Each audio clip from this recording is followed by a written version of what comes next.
हाँ तो भैया सब आप सबन के फिर से स्वागत बा हमरा यूट्यूब चैनल पर। आज फिर हम कॉमेडी पर रोस्टिंग करे वाला बानी और चली लगन वीडियो में लास्ट तक बनी रही लगन तो ओकरा बाद मजा आई कितना गजहरले बानी आज लोग के। ठीक बा।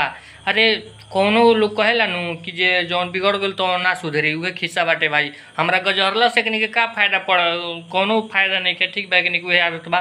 तो वीडियो में आखिर तक बन रही लगन भैया और वीडियो के लाइक करके जिया लगन और चैनल सब्सक्राइब कर लिया लगन भैया। अगर तहनी के नया देखत होखबा लगन तो तहनी से ये हमार विनती बा भाई लगन। और ओकरा बाद ये वीडियो के हम पहले बता दी कि वीडियो केहू के भावना की आहत करे खातिर नहीं बनल, खाली मनोरंजन के उद्देश्य से बनावल गइल बा। ये वीडियो के देखे के बाद देखला के बाद भूल जाए के बाद चले के वीडियो शुरू कर जाओ। चलो रुको तनी धोइले बनी एटीएम में अपना एटीएम गरम ना होखला का हो गल खोइनी। हाँ तो दिमाग खराब हो गइल बा साला। ये एटीएम में से चुनौतियों निकलेला। अरे ये कौन एटीएम हो? अच्छा ये बताओ ये एटीएम में और कुछ बा बाकी नहीं है? देखो दूसरे के हमारे देवर के छोड़ के दूसरे के पीछे भागे लगू। अरे बाप रे कैसे भागे लगा देख लियो। तो भैया लगन ई भौजी के कहना बा हमारे एटीएम के सामान देख ले बू तो हमरा के छोड़ के दूसरा मने हमरा देवर के छोड़ के दूसरा केहू के भागे लगबू। अच्छा ये बात बा। उहे एटीएम में के सामान हमनी के देख रहली तो हमनी के का कइली तोरा के रे? बोल तो तनी बताओ तो तनी। रात भर में 10 बार चौकी चोई चोई करेला।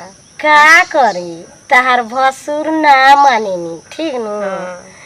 4 बार। अच्छा तो एक ई सिगरेट बा भाई। ओहो और का करलन? रात भर तो चौकी चोर चोर करेला लेकिन एकरा अलावा का होला वो सब बताओ ना। जब बताओते बड़े तो पूरा खोल के बताओ। 6 बार तो रात भर गाथे गाथे कवर मिल जाए तो रात भर चढ़ते रही उतरते रही चढ़ते रही उतरते रही ओकरा कुछ बुझाला।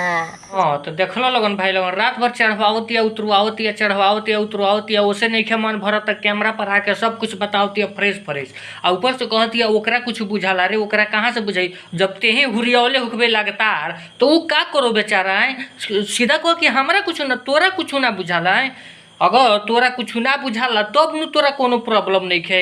वो तो 50 बेर ओकरा के कहबे तू 50 बेर करी। अरे भाई मन अगुताई। सोहाग रात में उतना थोड़ी होला। 1 से 2 बार 2 बार से 4 बार बहुत हो गए। जब एकर मन घर में से ना भरल सुहाग रात से का क के का ध के का कोइलस ई सब से हट गई तब नया मार्केट शुरू कइल बड़ी सन। अब नया मार्केट में देखो भाई धान लेके के नहीं जरूरत ओकरा के जाके लसार मरले बड़ी सन। रे खेतवाहवा जान जाइनू आ देख ली तो तहनी के बुखार एकदम देह गोईठा खानी थूर के बना दी। तहनी कभी बुझत नहीं खुशन हमरा बिहार के लोग कितना मतलब किसान भाई लोग कितना एथी हवे। ठीक बा पहले जौन गत तोड़ करी तौने करी ते ही बुझबे ओकरा बाद मुँह ना देखावे लायक रहे। समझले कि ना समझले? बाप रे बा आवा हो आबो अभी काम ना भई। कितना दिन के बाद भेंट हाँ? करनी रुक ना जा। कितना करो ओइबो जल्दी आओ। अबे पहले बड़ चुपचाप रही। अरे जब तोरा इतना अगुताइयर रह तो ओकरा के काहे लेके अइले है? ऊपर से कहत रे काहे कितना करवैबू? अरे मने ई साफा बात बा सही बात बा। ई ठेकेदारी ले बिया मने ना छोड़ी। पूरा गांव के लड़की सन के लड़का सन के सब कोनो के बिगाड़ के धो देल बिया। अरे एकरो से खतरनाक एक निकी कारनामा बा भाई। तनी आगे वीडियो में देखल कितना तनी कान धरतनी दोबारा करवावे लगलू का? कथी दोबारा करवावे लगलू बा कहां बतिया लगन। ई प्रोग्राम समाप्त हो चुकल बा लेकिन अगले प्रोग्राम को और बढ़ता निसन आ देखे के एमे कितना मजा आवता। लेकिन एकनी के इतना नियत खराब बा कि बुढ़ऊ बाबा के मने बुढ़वा के नु बुढ़वो के ना छोड़ ली सन। आ बुढ़वो ऐसने बा भाई उ कौन धोवल पखारल बा वो तो ऐसने बा। तू अपन उपाय कर। बुढ़ारी में सटिया गेल बड़ा का भैंसी के कहत है। ए बुढ़ारी में का लइकाइयो में लोग सठिया जी केहू सठिया जी तहनी को ऐसा रहन चाल बाटे। अब बताओ तोरा का जरूरत बाटे बुढ़वा के लग गइला के? आ बुढ़वा अकेले देखी तो ओकर मतलब की बताओ सठियाई ना सठियाई तो सठियाई कुछ कर सकता। तनी बच के रहिए। कौन उपाय चल रहे बगल में चल के ना गाछ के बगल में ना ना ना चाहे मुखरे के बगल में चल का दी लगल बाबू नहीं हो रहा करवा।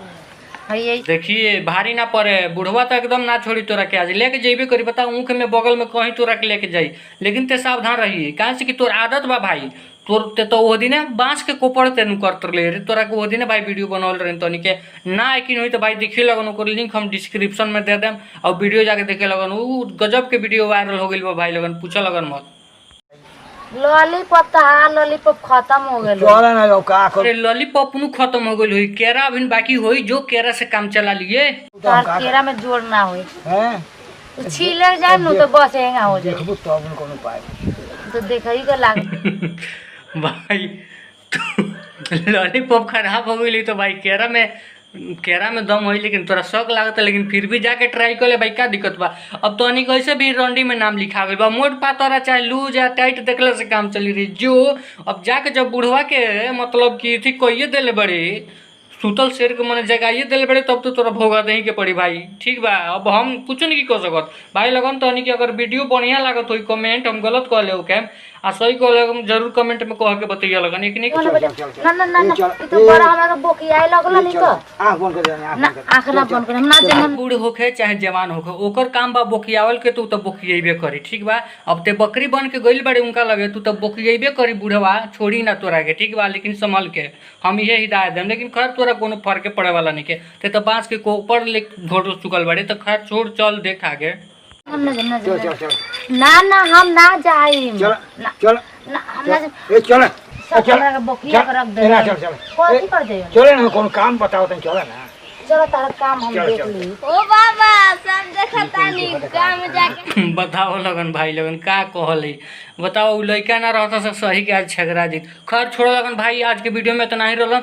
और वीडियो कैसन लागल कमेंट को जरूर बताइए लगन भाई। अगर तहनी के पहली बार हमारा चैनल पर आकर हमारा वीडियो देखा लगन तो वीडियो के लाइक करके चैनल को सब्सक्राइब करके जाए भाई लगन, बेल आइकन भी टच कर दिया लगन कि कौन ऐसा वीडियो बनाई तो तहनी के लगे पहुँचा। तो भाई लगन हम मिले अगला वीडियो में।